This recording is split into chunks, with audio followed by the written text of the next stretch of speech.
So as part of the Batman reread, I just finished Batman Arkham Asylum, A Serious House on Serious Earth by Grant Morrison and illustrated by Dave McKean. So here's my thoughts about it. Batman Arkham Asylum is such a well done horror story with art and dialogue that pretty so dark and so gothic to a point where Batman and the rest of the villains aren't shown in their typical way.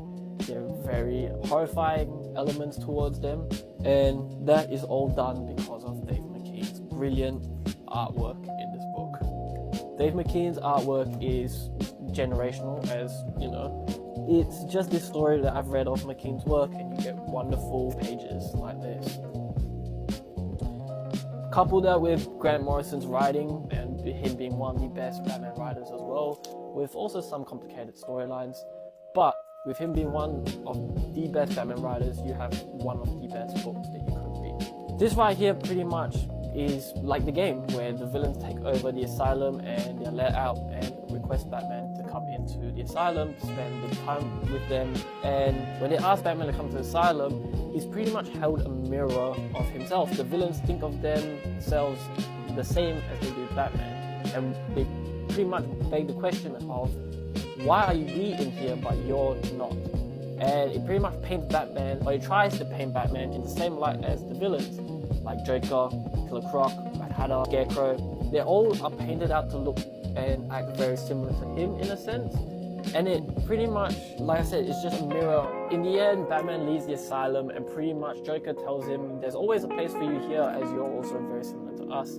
However, it's a nice psychological dive again. And a lot of these recent books I've read have seen Batman get tortured physically and also tested mentally. Batman Ego, Batman Occult, and this. And they're all within the same space of each other, of reading them one after the other.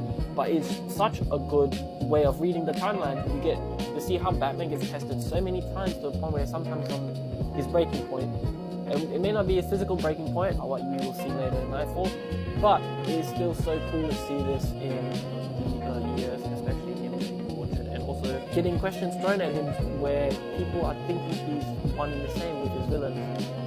So I really enjoyed Batman Arkham Asylum, and that is my favourite Arkham game. So I have a soft spot for this book as well. It's not a one-of-one retelling of this story from the game. However, taking various elements from this story and putting it into that game, it is such a treat getting to read what would be the original source material for that game. So, great story by Grant Morrison and wonderful art by Dave McKean. And the next book we are going to be reading is Batman the Killing Joke by Alan Moore and art by Brian Boland.